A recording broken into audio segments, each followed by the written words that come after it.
네가 사단장이면 나는 군단장이다. 어디라고 여자가 나서길! 버스 안 3명의 조폭이 여학생을 괴롭히고 있었습니다. 승객들은 불안에 떨며 모두 고개를 돌렸지만 한 여성이 조용히 일어섰습니다. 그 여학생에게서 떨어지세요. 단호한 여성의 한마디. 어이 아가씨, 오늘 요단강 건너게 해줘? 어디서 나대고 있어? 조폭들은 비웃으며 여성의 목을 잡고 졸랐습니다. 하지만 그 순간 믿을 수 없는 일이 벌어졌습니다. 여성이 조폭의 손목을 잡아 비틀고 명치를 가격하자 조폭은 비명과 함께 쓰러집니다. 정확히 3초, 조폭들 모두 바닥에 쓰러집니다. 평범해 보이던 이 여성의 정체는 대한민국 최연소 여군 사령관 박서진. 매일 새벽 조깅 후 시민들과 함께 버스를 타고 출근하는 그녀.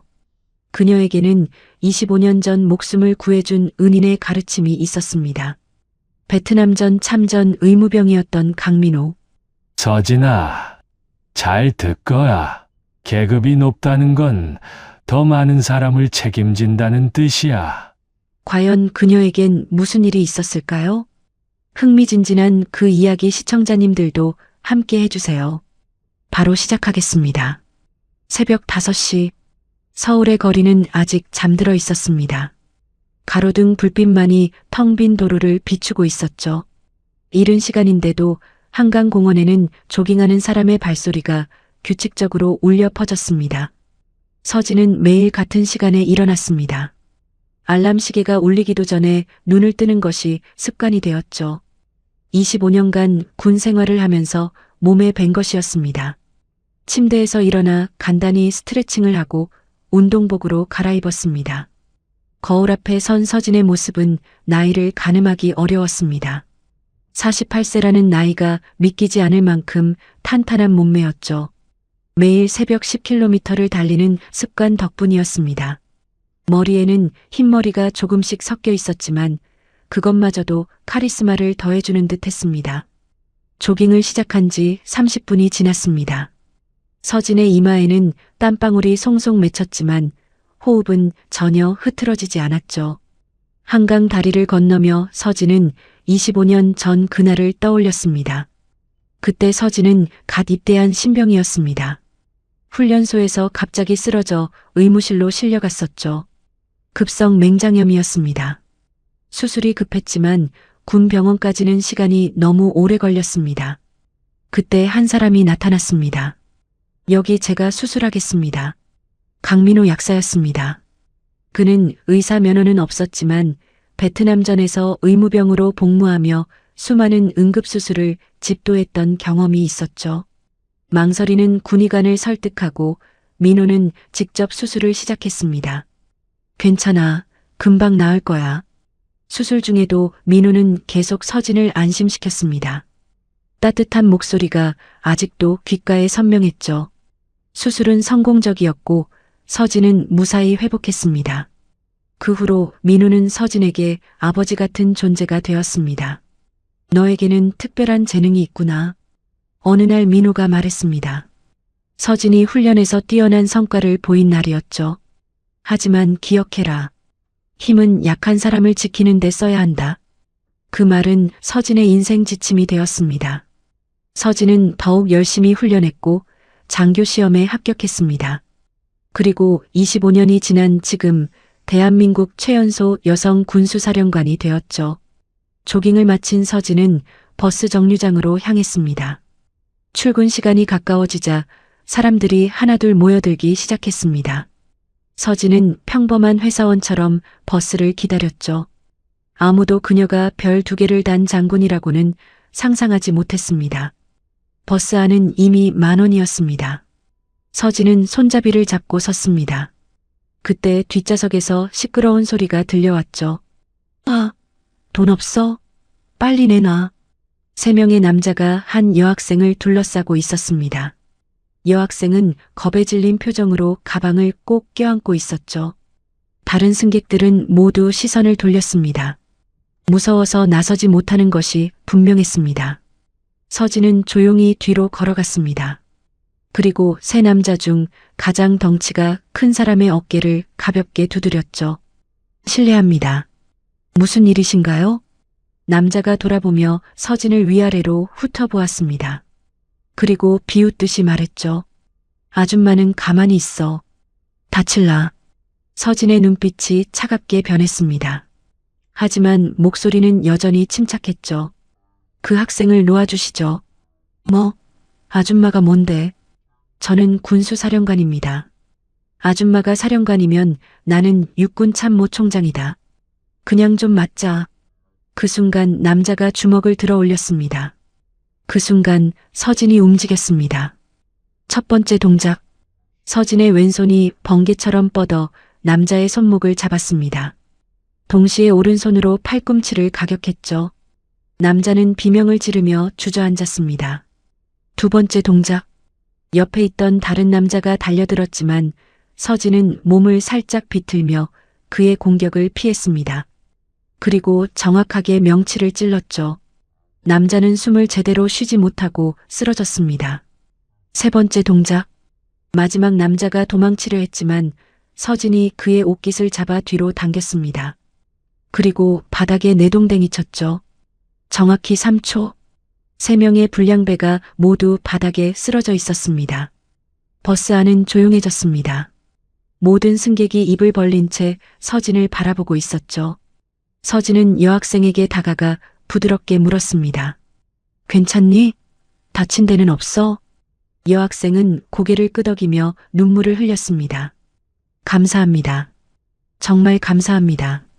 그때 쓰러져 있던 남자 중 한 명이 일어나려고 했습니다. 서진이 그를 내려다보며 말했죠. 움직이지 마세요. 경찰이 올 때까지. 서진의 눈빛에서 범상치 않은 기운을 느꼈기 때문이었죠. 결국 그는 다시 바닥에 주저앉았습니다. 경찰이 도착해 불량배들을 연행해 갔습니다. 서진은 아무 일 없었다는 듯 자리로 돌아갔죠. 승객들의 시선이 계속 따라왔지만 서진은 신경 쓰지 않았습니다. 회사에 도착한 서진은 군복으로 갈아입었습니다. 별 2개가 달린 정복을 입자 완전히 다른 사람이 된 것 같았죠. 부하들이 경례를 하며 인사했습니다.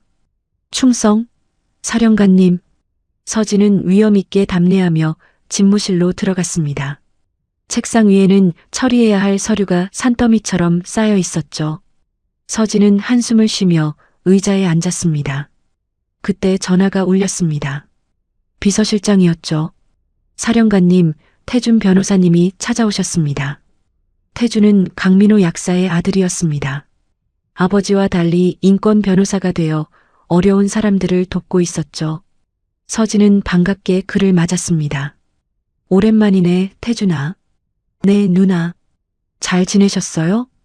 태준은 서진을 친누나처럼 따랐습니다. 어릴 때부터 함께 자란 사이였으니까요. 그런데 무슨 일이야? 갑자기 찾아오다니. 태준의 표정이 어두워졌습니다. 그는 잠시 망설이다가 입을 열었죠. 아버지 기일이 다가오잖아요. 그래서 서진도 표정이 굳어졌습니다. 민호는 10년 전 갑작스런 심장마비로 세상을 떠났습니다. 서진에게는 아버지나 다름없었던 분이었죠. 그래, 벌써 10년이구나. 누나, 이번에는 하영이도 데려오려고요. 하영은 민호의 손녀였습니다. 지금은 육군사관학교 4학년생이었죠. 할아버지를 닮아 의지가 강한 아이였습니다. 좋은 생각이야. 민호 선생님도 기뻐하실 거야. 태준이 고개를 끄덕였습니다. 그리고 조심스럽게 다른 이야기를 꺼냈죠. 그런데 누나, 이상한 소문을 들었어요. 무슨 소문? 오성태가 출소했다는데요. 서진의 얼굴이 순간 차갑게 굳어졌습니다. 오성태, 15년 전 서진과 함께 훈련받던 동기였습니다. 하지만 그는 잘못된 길로 빠졌죠. 군 기밀을 팔아넘기려다 서진에게 발각되어 구속되었습니다. 그래서 복수할 거라는 소문이 있어요. 누나를 원망한다고. 서진은 쓴웃음을 지었습니다. 오성태는 자신의 잘못을 인정하지 않았죠. 오히려 서진을 배신자라고 생각했습니다. 걱정 마. 내가 알아서 할게. 하지만 태준의 표정은 여전히 걱정스러웠습니다. 누나, 조심하세요. 그 사람 이제는 조직폭력배 두목이 되었다던데. 서진은 태준의 어깨를 가볍게 두드렸습니다. 괜찮아. 나를 누구라고 생각하니? 태준이 억지로 웃으며 고개를 끄덕였습니다. 하지만 불안한 마음은 쉽게 가시지 않았죠. 그날 저녁 서진은 집으로 돌아왔습니다. 현관문을 열자 아들 지우가 달려왔죠. 엄마, 오늘도 늦으셨네요. 미안, 일이 많아서. 지우는 올해 중학교 2학년이었습니다. 아버지 없이 자랐지만 밝고 건강하게 성장했죠. 서진은 그것이 가장 감사했습니다. 엄마, 오늘 학교에서 재밌는 일이 있었어요. 뭔데? 친구들이 물어봤어요. 엄마가 진짜 장군이냐고. 서진은 웃으며 지우의 머리를 쓰다듬었습니다. 뭐라고 대답했어? 당연히 자랑했죠. 우리 엄마는 대한민국 최고의 장군이라고. 지우의 눈이 반짝였습니다. 서진은 아들을 꼭 안아주었죠. 이 아이를 위해서라도 강해져야 했습니다. 하지만 서진은 몰랐습니다. 어둠 속에서 누군가가 그들의 집을 지켜보고 있다는 것을, 그리고 복수의 칼날이 서서히 다가오고 있다는 것을 말이죠. 창밖으로 보이는 서울의 야경은 평화로워 보였습니다. 하지만 폭풍 전의 고요함이었죠. 서진의 과거가, 그리고 민호가 남긴 유산이 곧 큰 사건의 중심이 될 것이었습니다. 서진은 책상 서랍을 열었습니다. 그 안에는 낡은 군용 의약품 케이스가 있었죠. 민호가 생전에 사용하던 것이었습니다. 케이스를 열자 오래된 편지가 나왔습니다. 서진아, 내가 이 편지를 읽을 때쯤이면 나는 곁에 없겠지. 하지만 기억해라. 선한 마음은 세대를 넘어 전해진다. 너도 누군가에게 그런 존재가 되어주길 바란다. 서진의 눈가가 촉촉해졌습니다. 민호 선생님의 가르침은 아직도 가슴 깊이 새겨져 있었죠. 걱정 마세요, 선생님.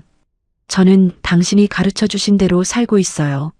서진은 편지를 다시 케이스에 넣고 서랍을 닫았습니다. 내일도 새벽 조깅을 해야 했습니다. 그리고 버스를 타고 출근해야 했죠. 평범하지만 특별한 일상이 계속될 것이었습니다. 하지만 운명의 톱니바퀴는 이미 돌기 시작했습니다. 15년 전의 악연이, 25년 전의 인연이, 그리고 10년 전의 이별이 모두 하나로 엮이려 하고 있었죠. 서진은 아직 알지 못했습니다. 곧 자신의 모든 것을 시험하는 큰 사건이 일어날 것이라는 것을 말입니다. 일요일 아침, 하늘은 구름 한 점 없이 맑았습니다. 서진은 검은색 정장을 입고 거울 앞에 섰죠. 오늘은 강민호 선생님의 10주기 기일이었습니다. 가슴에는 작은 흰 국화를 달았습니다. 엄마, 저도 같이 가요. 지우가 방문 앞에 서 있었습니다. 역시 단정한 옷차림이었죠. 서진은 아들의 머리를 쓰다듬으며 고개를 끄덕였습니다. 그래, 함께 가자. 민호 할아버지도 기뻐하실 거야. 묘지로 가는 길은 조용했습니다. 차창 밖으로 봄꽃들이 피어나기 시작했죠. 서진은 10년 전 그날을 떠올렸습니다. 민호가 쓰러졌다는 연락을 받고 병원으로 달려갔던 날. 하지만 이미 늦었죠. 민호는 떠나고 없었습니다.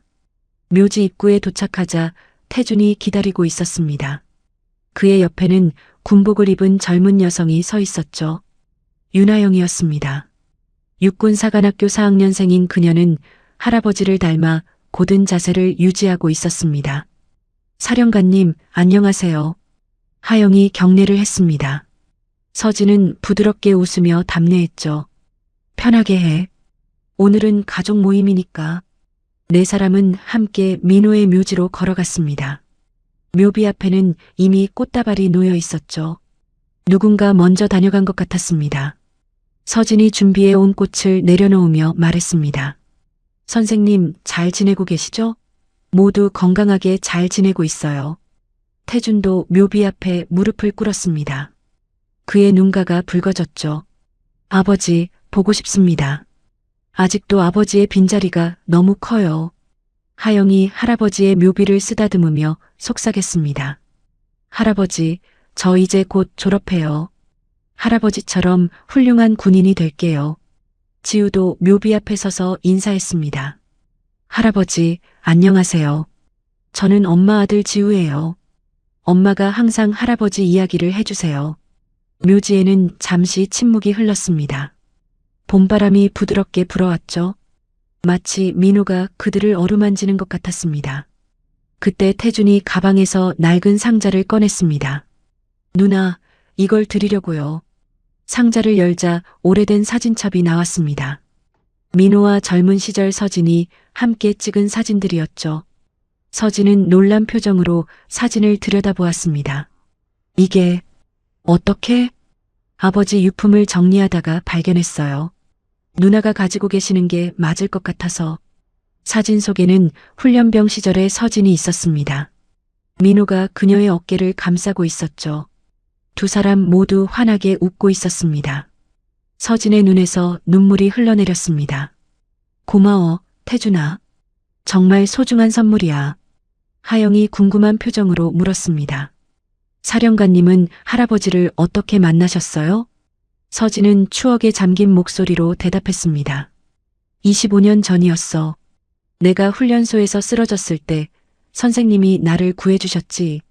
그녀는 그날의 이야기를 자세히 들려주었습니다. 민호가 어떻게 위험을 무릅쓰고 수술을 했는지, 그 후로 어떻게 아버지 같은 존재가 되었는지. 하영은 눈을 반짝이며 들었죠. 할아버지는 정말 대단한 분이셨네요. 그래, 진짜 영웅이셨어. 겉으로 드러나지 않았을 뿐이지. 태준이 고개를 끄덕였습니다. 그는 아버지를 자랑스러워했죠. 비록 유명하지는 않았지만 수많은 사람을 도운 진정한 영웅이었으니까요. 묘지 참배를 마치고 네 사람은 근처 식당으로 향했습니다. 민호가 생전에 자주 가던 곳이었죠. 주인 할머니가 반갑게 그들을 맞았습니다. 어머, 서진이구나. 태준이도 오고. 오랜만이네. 안녕하세요, 할머니. 잘 지내셨어요? 그럼 덕분에 잘 지내지. 민호 선생 기일이라서 왔구나. 할머니는 그들을 위해 특별히 음식을 준비했습니다. 민호가 좋아하던 된장찌개와 제육볶음이었죠. 식사를 하면서 그들은 민호와의 추억을 나누었습니다. 할아버지가 저를 처음 군대에 데려갔을 때가 기억나요. 하영이 웃으며 말했습니다. 겨우 10살이었는데 할아버지는 제게 군인 정신이 뭔지 가르쳐 주셨어요. 태준도 추억을 떠올렸습니다. 아버지는 늘 말씀하셨죠. 힘은 약한 사람을 지키는 데 써야 한다고. 서진이 고개를 끄덕였습니다. 그 말은 민호가 늘 강조하던 것이었죠. 식사를 마치고 밖으로 나왔을 때 검은 승용차 한 대가 식당 앞에 멈춰 섰습니다. 차에서 내린 것은 다름 아닌 오성태였죠. 그는 비싼 양복을 입고 있었지만 눈빛은 차갑고 날카로웠습니다. 오랜만이네, 서진아. 서진의 표정이 굳어졌습니다. 태준이 본능적으로 지우를 뒤로 감쌌죠. 하영도 긴장한 표정으로 성태를 바라보았습니다. 무슨 일이야, 성태야? 그냥 인사하러 왔어. 15년 만에 나왔거든. 성태의 입가에 차가운 미소가 번졌습니다. 그의 뒤에서 덩치 큰 남자 2명이 차에서 내렸죠. 분위기가 순식간에 험악해졌습니다. 오늘은 민호 선생님 기일이야. 조용히 돌아가줘. 서진의 목소리는 침착했지만 단호했습니다. 성태가 코웃음을 쳤죠. 민호 선생? 그 노인네 때문에 내가 이렇게 된 거야? 무슨 소리야? 그 사람이 너한테 쓸데없는 정의감을 심어줬잖아. 덕분에 내 인생은 망가졌고. 서진의 눈빛이 차가워졌습니다. 내 인생을 망친 건 너 자신이야. 군 기밀을 팔려고 했잖아. 그건 생존을 위한 선택이었어. 성태의 목소리가 높아졌습니다. 그의 얼굴이 붉게 달아올랐죠. 너는 모를 거야. 가난한 집안에서 태어나 기회조차 없었던 내 심정을. 그래도 그건 잘못된 선택이었어. 잘못? 누가 정하는 거지? 너? 아니면 그 죽은 노인네? 태준이 앞으로 나서려 했지만 서진이 손을 들어 막았습니다. 그녀는 성태를 똑바로 바라보며 말했죠. 성태야, 아직 늦지 않았어. 지금이라도 바른 길로 돌아와. 성태가 비웃듯 말했습니다. 바른 길? 그게 뭔데? 너처럼 권력을 쥐고 약자를 짓밟는 게 바른 길이야? 나는 약자를 지키기 위해 이 자리에 있어. 위선이야. 성태가 소리쳤습니다. 그의 눈에는 증오가 가득했죠. 너는 날 배신했어. 동기였잖아. 친구였잖아. 서진의 목소리가 떨렸습니다. 하지만 금세 마음을 다잡았죠. 친구였기 때문에 널 막았어. 더 큰 잘못을 저지르기 전에. 성태가 주먹을 꽉 쥐었습니다. 그의 부하들이 앞으로 나서려 했죠. 하지만 성태가 손을 들어 그들을 제지했습니다. 오늘은 민호 선생 기일이니까 물러가 줄게. 그는 서진에게 다가가 낮은 목소리로 속삭였습니다. 하지만 이게 끝이 아니야. 너도 내 가족도 조심해. 서진의 눈빛이 날카로워졌습니다. 내 가족을 건드리면 가만두지 않을 거야. 그래, 한번 해보자고. 성태는 비웃으며 차로 돌아갔습니다. 검은 승용차가 먼지를 일으키며 사라졌죠. 지우가 떨리는 목소리로 물었습니다. 엄마, 저 사람 누구예요? 그냥 옛날 아는 사람이야. 하지만 지우는 엄마의 표정에서 뭔가 심상치 않음을 느꼈습니다. 태준도 걱정스러운 표정이었죠. 누나, 정말 괜찮아요? 성태 그 사람, 이제 조직폭력배 두목이라던데. 알아. 하지만 두렵지 않아. 하영이 결연한 표정으로 말했습니다. 사령관님, 제가 돕겠습니다. 필요하시면 언제든 말씀해 주세요. 서진은 하영의 어깨를 다정하게 두드렸습니다. 고마워. 하지만 내가 알아서 할 수 있어. 하지만 마음 한구석에는 불안감이 자리 잡았습니다. 성태의 눈빛에서 진짜 위험을 느꼈기 때문이었죠. 특히 가족을 위협한 것이 마음에 걸렸습니다. 집으로 돌아오는 길, 서진은 백미러를 계속 확인했습니다. 혹시 누군가 따라오는 것은 아닌지 경계했죠. 다행히 수상한 차량은 보이지 않았습니다. 그날 밤 서진은 잠을 이루지 못했습니다. 성태와의 만남이 계속 머릿속을 맴돌았죠. 15년 전 그들은 정말 친한 동기였습니다. 함께 훈련받고 함께 꿈을 키웠죠. 하지만 어느 순간 성태는 변했습니다. 돈과 권력에 눈이 멀어 군 기밀을 팔려고 했죠. 서진은 그를 설득하려 했지만 실패했습니다. 결국 그녀가 직접 신고할 수밖에 없었죠. 성태는 그것을 배신이라고 생각했습니다. 서진은 창밖을 바라보았습니다. 달빛이 조용히 방 안을 비추고 있었죠. 그녀는 민호의 사진을 꺼내 들었습니다. 선생님, 제가 옳은 선택을 한 걸까요? 사진 속 민호는 여전히 따뜻한 미소를 짓고 있었습니다. 서진은 깊은 한숨을 내쉬었죠. 다음 날 아침 서진은 평소보다 일찍 일어났습니다. 새벽 4시. 아직 어둠이 짙게 깔려 있었죠. 그녀는 조깅복을 입고 밖으로 나갔습니다. 한강공원은 텅 비어 있었습니다. 서진은 천천히 달리기 시작했죠. 달리면서 생각을 정리했습니다. 성태를 어떻게 대처해야 할지, 가족을 어떻게 지켜야 할지. 그때 뒤에서 발소리가 들려왔습니다. 서진이 뒤를 돌아보자 검은 옷을 입은 남자 3명이 따라오고 있었죠. 그들의 손에는 무언가 번뜩이는 것이 들려 있었습니다. 서진은 속도를 높였습니다. 하지만 그들도 따라서 속도를 높였죠. 이제 추격전이 시작된 것이었습니다. 서진의 심장이 빠르게 뛰기 시작했습니다. 하지만 두려움보다는 분노가 컸죠. 서진은 갑자기 방향을 틀었습니다. 좁은 골목으로 들어갔죠. 그곳은 그녀가 잘 아는 곳이었습니다. 매일 조깅하면서 지형을 파악해둔 곳이었으니까요. 골목 끝에서 서진은 멈춰섰습니다. 그리고 천천히 뒤를 돌아보았죠. 3명의 남자가 거친 숨을 몰아쉬며 다가왔습니다. 여기서 끝내자. 한 남자가 칼을 꺼내 들었습니다. 서진의 눈빛이 차갑게 빛났죠. 누가 보냈지? 오성태? 남자들은 대답 없이 달려들었습니다. 서진도 싸울 준비를 했죠. 25년간 단련한 실력을 보여줄 때가 온 것이었습니다. 좁은 골목에는 새벽의 차가운 공기가 맴돌았습니다. 서진은 천천히 숨을 고르며 세 명의 남자를 바라보았죠. 그들의 눈빛에는 살기가 가득했습니다.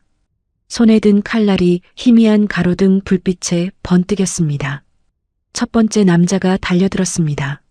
서진은 침착하게 그의 움직임을 읽었죠. 칼이 휘둘러지는 순간 그녀는 몸을 낮추며 옆으로 피했습니다. 그리고 남자의 손목을 정확히 잡아 비틀었죠.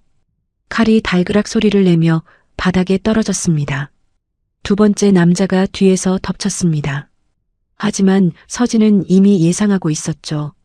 몸을 돌리며 팔꿈치로 그의 명치를 가격했습니다. 남자는 숨을 제대로 쉬지 못하고 무릎을 꿇었습니다. 세 번째 남자는 잠시 망설였습니다. 동료 둘이 순식간에 제압당하는 것을 보고 겁을 먹은 것이었죠. 서진이 한 발짝 다가가자 그는 뒤로 물러났습니다. 누가 보냈어? 서진의 목소리는 차분했지만 위압적이었습니다. 남자는 입을 꾹 다물었죠.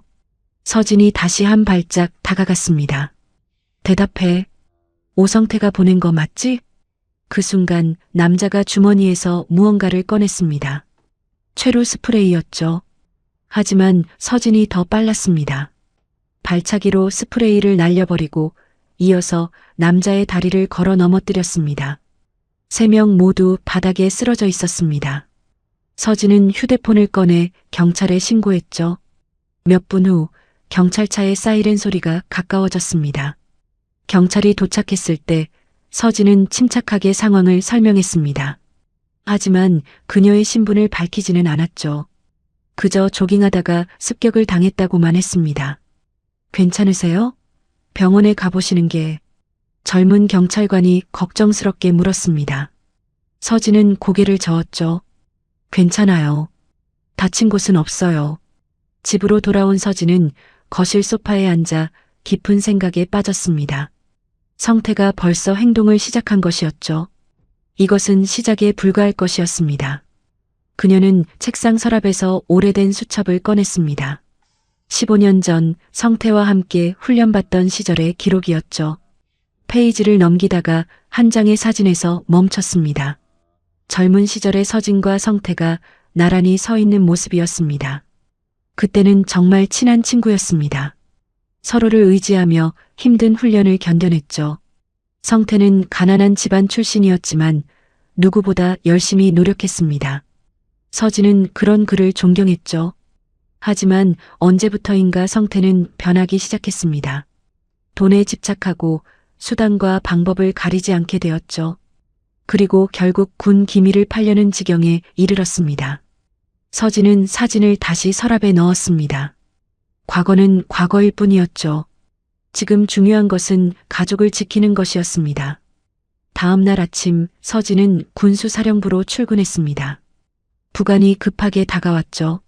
사령관님, 어제 새벽에 괴한들에게 습격당하셨다면서요? 소문이 벌써 퍼진 것이었습니다.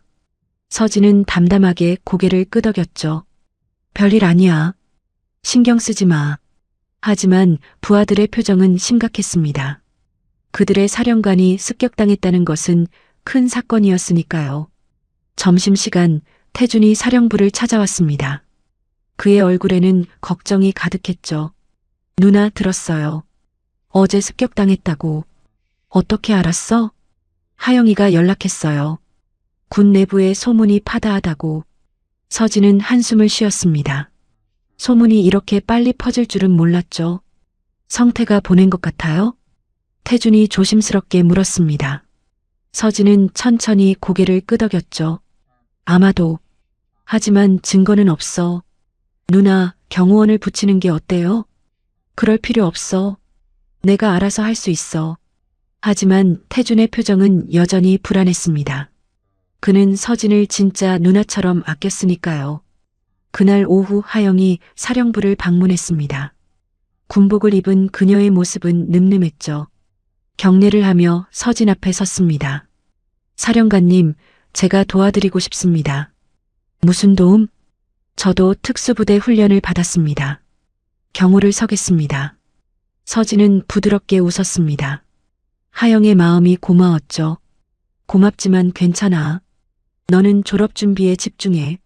하지만 사령관님, 하영아, 내 할아버지라면 뭐라고 하셨을까? 하영은 잠시 생각에 잠겼습니다. 그리고 작은 목소리로 대답했죠. 자신의 길을 가라고 하셨을 거예요. 맞아. 그러니 너도 내 길을 가. 훌륭한 장교가 되는 게 할아버지와 나에 대한 최고의 보답이야. 하영은 아쉬운 표정이었지만 고개를 끄덕였습니다. 그녀는 경례를 하고 사령부를 떠났죠. 저녁, 서진은 집으로 돌아왔습니다. 현관문을 열자 이상한 기운이 느껴졌죠.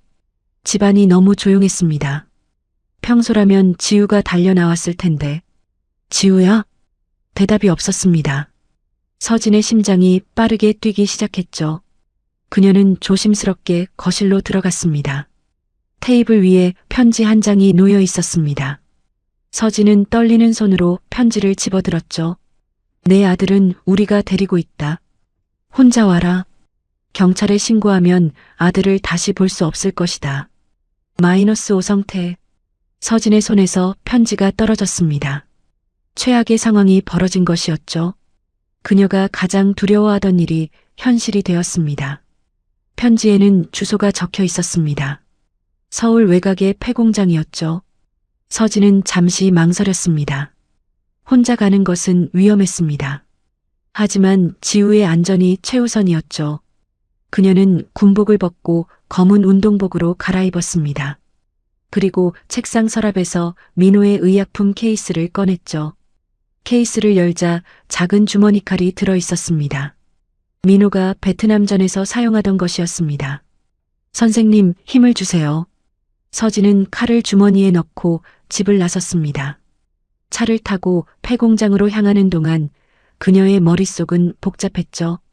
어떻게 지우를 구할 것인가? 성태를 어떻게 상대할 것인가? 폐공장에 도착했을 때는 이미 밤 10시가 넘어 있었습니다. 건물은 어둠에 쌓여 있었고 입구에는 경비가 서 있었죠. 서진은 차에서 내려 천천히 걸어갔습니다. 오성태를 만나러 왔어. 경비는 무전기로 뭔가를 확인한 후 고개를 끄덕였습니다. 서진은 안으로 들어갔죠. 복도는 어둡고 음산했습니다. 발소리가 텅 빈 공간에 메아리 쳤습니다. 큰 방에 들어서자 성태가 의자에 앉아 있었습니다. 그의 주변에는 부하들이 둘러서 있었죠. 그리고 구석에는 지우가 묶여 있었습니다. 입에는 테이프가 붙어 있었고 겁에 질린 눈으로 엄마를 바라보고 있었죠. 지우야. 서진이 달려가려 했지만 부하들이 가로막았습니다. 성태가 일어나며 박수를 쳤죠. 역시 왔구나. 모성애란 대단한 거야. 지우를 놓아줘. 이건 너와 나 사이의 일이야. 맞아. 너와 나 사이의 일이지. 15년 전에 시작된. 성태가 천천히 서진에게 다가왔습니다. 그의 눈빛에는 복수의 불꽃이 타오르고 있었죠. 너는 날 배신했어. 감옥에 보냈지. 그건 내가 잘못을. 잘못? 누가 정하는 거야? 너? 아니면 그 썩은 시스템? 성태의 목소리가 높아졌습니다. 그는 주먹을 꽉 쥐었죠. 15년이야. 15년을 감옥에서 썩었어. 그동안 너는 승승장구했고, 성태야, 아직 늦지 않았어. 지금이라도. 닥쳐. 성태가 소리쳤습니다. 그의 얼굴이 붉게 달아올랐죠. 이제 내가 고통받을 차례야. 내 아들이 다치는 걸 보는 거지. 서진의 눈빛이 차갑게 변했습니다. 그녀는 한 발짝 앞으로 나섰죠. 내 아들을 건드리면 후회하게 될 거야. 후회? 내가? 웃기는군. 성태가 손짓하자 부하 한 명이 지우에게 다가갔습니다. 서진의 온몸에 긴장이 흘렀죠. 이제 행동할 때였습니다. 그녀는 주머니에서 민호의 칼을 꺼냈습니다. 작지만 날카로운 칼날이 불빛에 반짝였죠. 성태의 부하들이 웃음을 터뜨렸습니다. 그런 장난감으로 뭘 하려고? 한 부하가 비웃으며 말했습니다. 하지만 서진의 표정은 진지했죠. 이건 장난감이 아니야. 영웅의 유품이지. 그 순간 서진이 움직였습니다. 25년간 갈고 닦은 실력이 폭발하는 순간이었죠. 첫 번째 부하의 급소를 정확히 가격했습니다. 두 번째는 다리를 걸어 넘어뜨렸죠. 세 번째는 어깨 관절을 꺾어 무력화시켰습니다. 10초도 안 되어 3명이 쓰러졌습니다. 나머지 부하들이 당황하며 뒤로 물러났죠. 성태의 얼굴에도 놀라움이 스쳤습니다. 역시 군단장이구나. 성태가 중얼거렸습니다. 서진은 칼을 들고 그를 노려보았죠. 이제 끝내자, 성태야. 두 사람이 마주 섰습니다. 15년의 세월을 넘어 악연의 매듭을 지을 시간이 온 것이었죠. 폐공장의 어둠 속에서 운명의 대결이 시작되려 하고 있었습니다. 폐공장의 차가운 공기가 두 사람 사이에 흘렀습니다. 서진과 성태는 마치 시간이 멈춘 듯 서로를 노려보고 있었죠. 15년의 세월이 그들 사이에 깊은 골을 만들어 놓았습니다. 성태가 먼저 움직였습니다. 그는 재킷을 벗어 던지고 소매를 걷어 올렸죠. 팔뚝에는 깊은 상처 자국들이 있었습니다. 감옥에서의 힘든 시간을 말해주는 흔적이었죠. 너는 모를 거야. 감옥이 어떤 곳인지. 성태의 목소리에는 깊은 원한이 묻어 있었습니다. 서진은 칼을 꽉 쥐었지만 눈빛은 흔들리지 않았죠. 내가 선택한 길이었어, 성태야. 선택? 가난한 놈에게 무슨 선택이 있었겠어? 성태가 비웃음을 터뜨렸습니다. 그의 눈에는 광기가 서려 있었죠. 너는 태어날 때부터 모든 걸 가졌잖아. 좋은 집안, 똑똑한 머리, 심지어 민호 선생 같은 후원자까지. 서진의 표정이 굳어졌습니다. 성태가 민호를 언급한 것이 마음에 걸렸죠.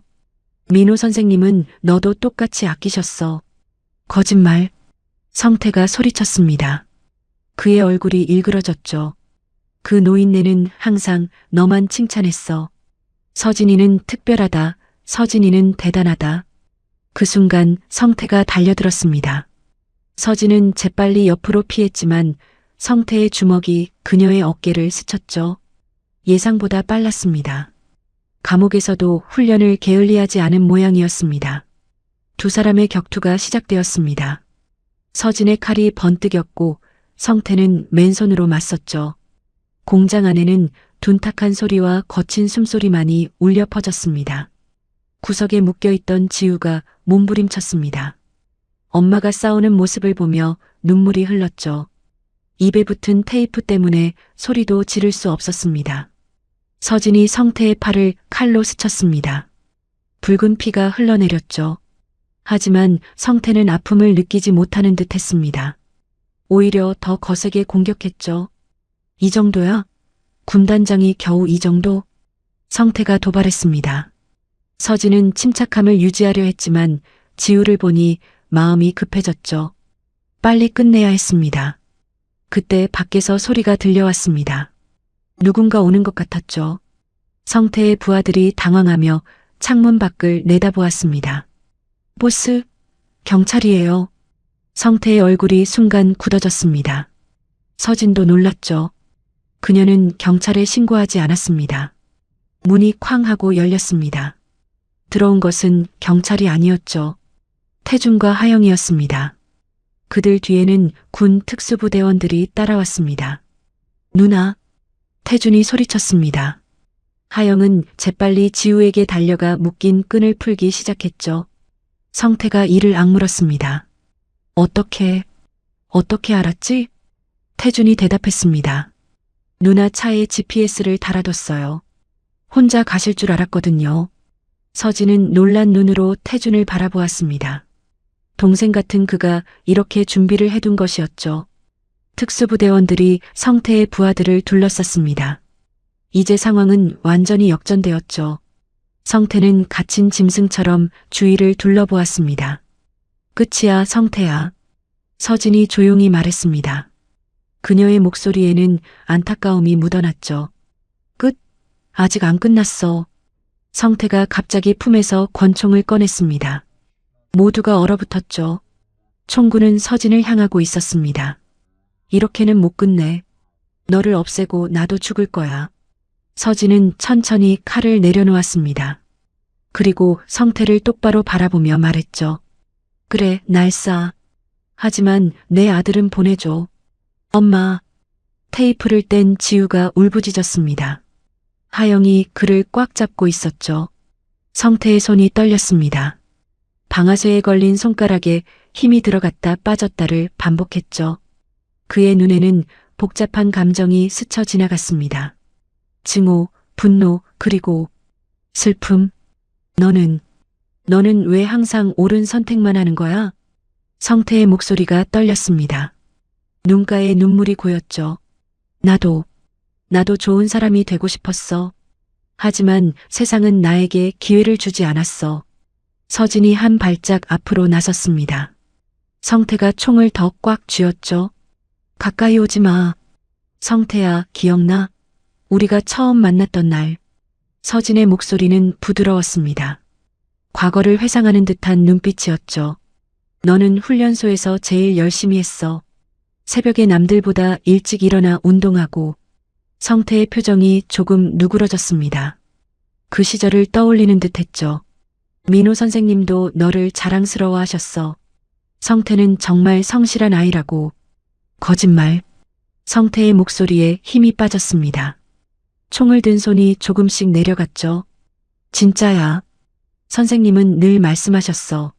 성태도 훌륭한 군인이 될 거라고. 서진이 또 한 발짝 다가갔습니다. 이번에는 성태가 막지 않았죠. 하지만 넌 잘못된 길을 선택했어. 그게 안타까웠을 뿐이야. 성태의 눈에서 눈물이 흘러내렸습니다. 15년간 쌓아온 증오의 벽이 무너지는 순간이었죠.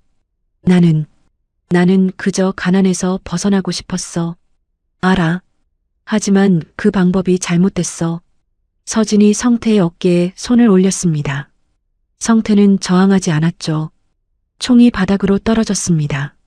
그 순간 성태가 무릎을 꿇었습니다. 15년간의 원한이, 분노가, 모든 것이 한순간에 무너져 내렸죠. 그는 어린아이처럼 울기 시작했습니다. 미안해. 정말 미안해. 서진도 무릎을 꿇고 성태를 안아주었습니다. 마치 오래전 훈련소에서 그랬던 것처럼. 두 사람은 한동안 그렇게 있었죠. 특수부대원들이 조용히 성태를 일으켜 세웠습니다. 수갑을 채우려 했지만 서진이 손을 들어 막았죠. 잠깐만요. 서진은 성태를 바라보며 말했습니다. 이번엔 정말 새로 시작해. 출소하면 찾아와. 일자리를 구해줄게. 성태는 믿을 수 없다는 표정으로 서진을 바라보았습니다. 왜 나한테 이러는 거야? 우리는 친구였으니까. 그리고 민호 선생님이라면 그러셨을 거니까. 성태는 고개를 숙인 채 끌려갔습니다. 하지만 그의 어깨는 더 이상 증오로 굳어있지 않았죠. 오히려 무거운 짐을 내려놓은 듯 보였습니다. 지우가 엄마에게 달려왔습니다. 서진은 아들을 꽉 껴안았죠. 괜찮아? 많이 무서웠지? 엄마가 올 줄 알았어요. 엄마는 군단장이니까요. 지우의 말에 모두가 미소를 지었습니다. 하영이 감탄하며 말했죠. 사령관님, 정말 대단하셨어요. 3초 제압이 아니라 마음까지 제압하셨네요. 태준도 고개를 끄덕였습니다. 아버지가 보셨다면 정말 자랑스러워 하셨을 거예요. 서진은 민호의 칼을 주워들었습니다. 칼날에는 피가 조금 묻어 있었지만 그것보다 중요한 것이 있었죠. 이 칼이 증오가 아닌 용서의 도구가 되었다는 것이었습니다. 밖으로 나오자 새벽의 첫 햇살이 비치기 시작했습니다. 어둠이 걷히고 새로운 날이 시작되는 것이었죠. 서진은 하늘을 올려다보았습니다. 민호 선생님, 제가 옳은 선택을 한 건가요? 바람이 부드럽게 불어왔습니다. 마치 민호가 대답하는 것 같았죠. 잘했다, 서진아. 집으로 돌아가는 차 안에서 지우가 물었습니다. 엄마, 그 아저씨는 나쁜 사람이에요? 서진은 잠시 생각한 후 대답했습니다. 나쁜 선택을 한 사람이야. 하지만 이제는 좋은 선택을 할 기회를 얻었어. 엄마는 왜 그 아저씨를 용서해 준 거예요? 민호 할아버지가 가르쳐 주셨거든. 진정한 힘은 누군가를 쓰러뜨리는 게 아니라 일으켜 세우는 거라고. 지우는 엄마의 손을 꼭 잡았습니다. 비록 어리지만 엄마의 마음을 이해하는 듯 했죠. 태준이 운전하면서 백미러로 서진을 보았습니다. 누나, 이제 끝난 건가요? 서진은 고개를 끄덕였습니다. 하지만 그녀는 알고 있었죠. 이것은 끝이 아니라 새로운 시작이라는 것을. 성태에게도, 그녀에게도, 그리고 민호의 정신을 이어받은 모든 이들에게도 말입니다. 하영이 조심스럽게 말했습니다. 사령관님, 오늘 정말 많은 걸 배웠어요. 뭘 배웠는데? 진정한 군인은 적을 만드는 게 아니라 적을 친구로 만드는 사람이라는 거요. 서진은 미소를 지었습니다. 하영은 정말 민호를 닮아가고 있었죠. 그 정신을, 그 마음을. 차는 도시로 들어섰습니다. 사람들이 하나둘 일어나 하루를 시작하고 있었죠. 평범한 일상이었지만 서진에게는 특별했습니다. 이 평화로운 일상을 지키는 것이 그녀의 임무였으니까요. 그리고 이제 그녀는 확신할 수 있었습니다. 민호 선생님의 가르침대로 살아왔다는 것을, 그리고 앞으로도 그렇게 살아갈 것이라는 것을 말입니다. 일주일이 지났습니다. 폐공장 사건은 조용히 처리되었죠. 언론에는 단순한 납치 사건으로 보도되었고 서진의 신분은 공개되지 않았습니다. 군 당국이 철저히 보안을 유지했기 때문이었죠. 서진은 여전히 새벽에 일어나 조깅을 했습니다. 한강공원의 아침 공기는 상쾌했죠. 하지만 이제는 혼자가 아니었습니다. 지우가 함께 뛰고 있었으니까요. 엄마, 힘들어요. 지우가 헐떡이며 말했습니다. 서진은 속도를 조금 늦추며 웃었죠.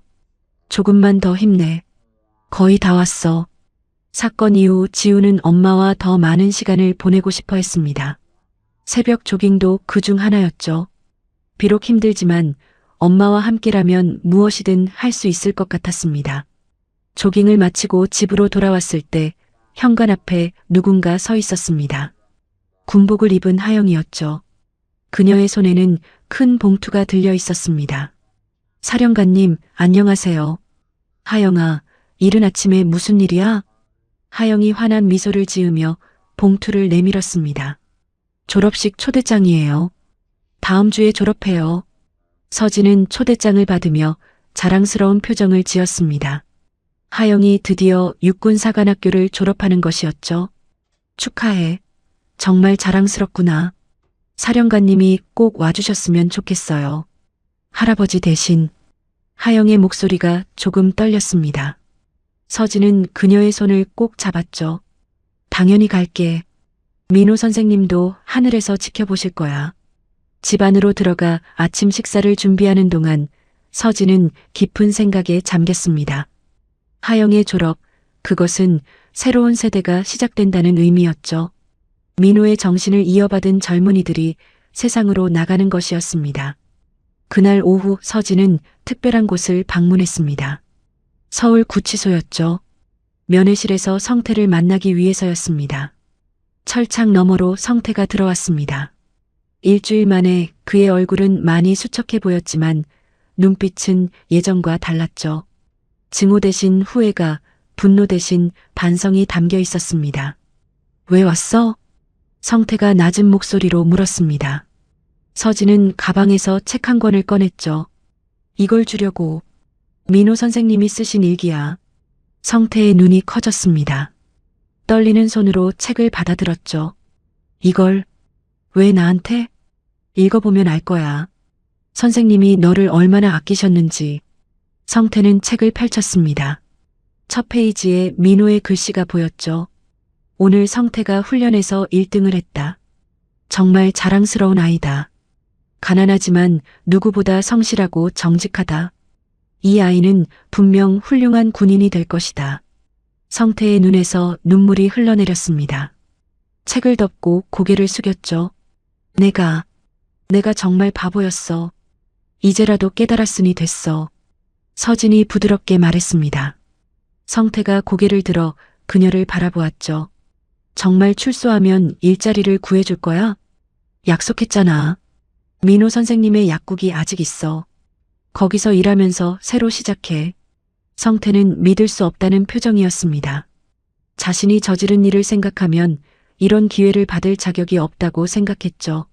내가 그럴 자격이 있을까? 자격은 내가 만드는 거야. 선생님도 늘 말씀하셨잖아. 사람은 변할 수 있다고. 면회 시간이 끝났습니다. 성태가 일어서며 말했죠. 서진아, 정말 미안해. 그리고 고마워. 서진은 고개를 끄덕이고 면회실을 나왔습니다. 밖으로 나오자 따뜻한 햇살이 그녀를 맞이했죠. 마치 민호가 웃고 있는 것 같았습니다. 며칠 후 하영의 졸업식 날이 되었습니다. 육군사관학교 대강당은 졸업생들과 가족들로 가득했죠. 서진은 지우, 태준과 함께 앞자리에 앉았습니다. 졸업생들이 입장했습니다. 그 중에서도 하영의 모습이 가장 빛났죠. 꼿꼿한 자세와 당당한 표정, 민호를 빼닮은 모습이었습니다. 교장 선생님의 축사가 끝나고 졸업생 대표 연설 순서가 되었습니다. 놀랍게도 하영이 단상에 올랐죠.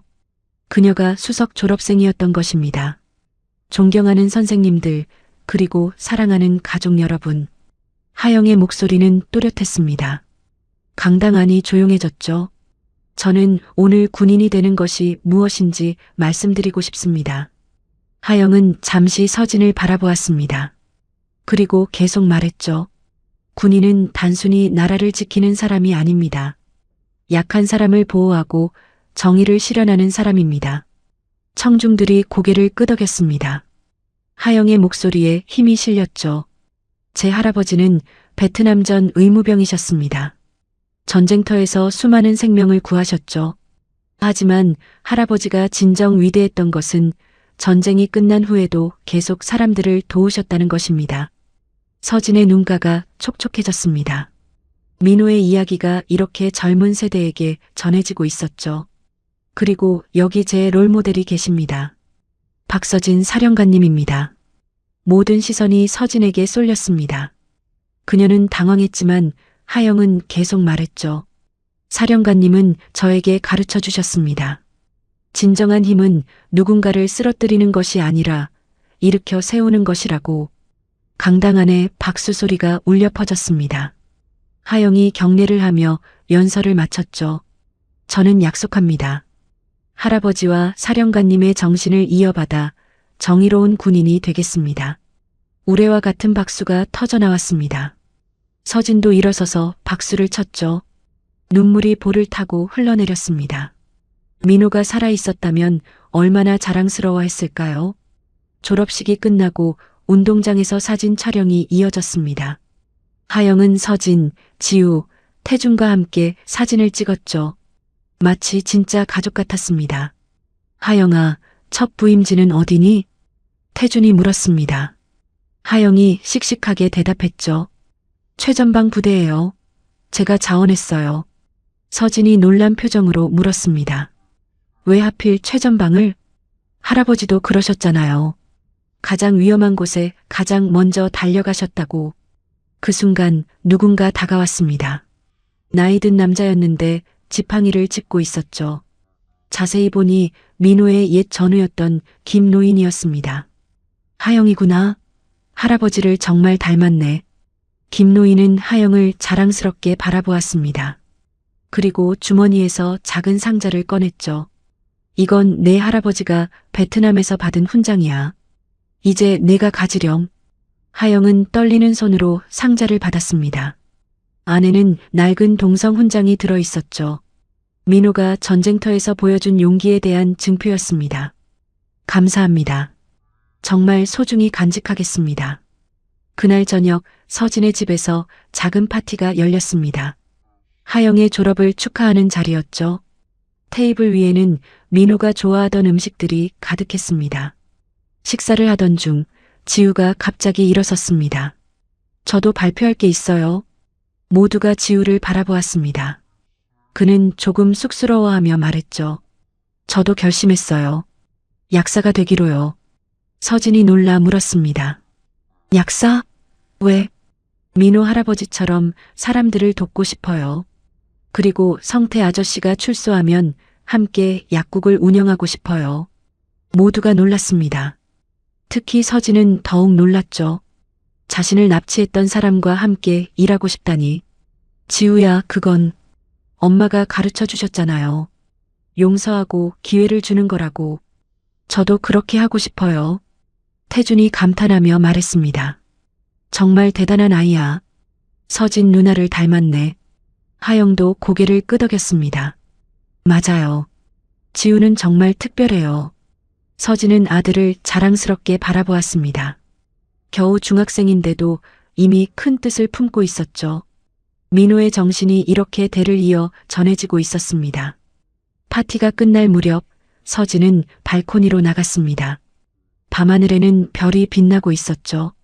그녀는 민호의 사진을 꺼내 들었습니다. 선생님, 보고 계시죠? 당신의 씨앗이 이렇게 자라났어요. 바람이 부드럽게 불어왔습니다. 서진은 미소를 지었죠. 그때 태준이 다가왔습니다. 누나, 내일 법원에 가요. 무슨 일로? 성태 씨의 변호를 맡기로 했어요. 서진이 놀라 태준을 바라보았습니다. 그가 계속 말했죠. 선처를 구하려고요. 진심으로 반성하고 있으니까. 그리고 아버지라면 그렇게 하셨을 거예요. 서진은 태준의 어깨를 두드렸습니다. 고마워. 민호 선생님도 기뻐하실 거야. 다음 날 아침 서진은 다시 새벽 조깅을 나갔습니다. 한강공원에는 이제 많은 사람들이 있었죠. 그 중에는 버스에서 만났던 여학생도 있었습니다. 안녕하세요. 그때 구해주신 분이시죠? 여학생이 환하게 웃으며 인사했습니다. 서진도 미소로 답했죠. 잘 지냈니? 네, 덕분에요. 저도 이제 매일 조깅해요. 언니처럼 강해지고 싶어서요. 서진은 여학생과 나란히 달리기 시작했습니다. 새벽의 신선한 공기가 폐 속으로 들어왔죠. 새로운 하루가 시작되고 있었습니다. 그리고 서진은 확신했습니다. 민호 선생님의 선한 영향력은 계속될 것이라고. 하영을 통해, 지우를 통해, 그리고 수많은 사람들을 통해 영원히 이어질 것이라고 말입니다. 안녕하세요. 인생 어울림입니다. 이번 영상 즐겁게 시청하셨나요? 여러분의 생각을 댓글로 함께 공유해 주세요. 구독과 좋아요는 영상 제작에 큰 힘이 됩니다. 잠시 시간 내주시어 한 번씩 눌러주시면 복 받으실 거예요. 끝까지 시청해 주셔서 감사드리며 더 좋은 영상으로 다시 찾아뵙겠습니다. 감사합니다.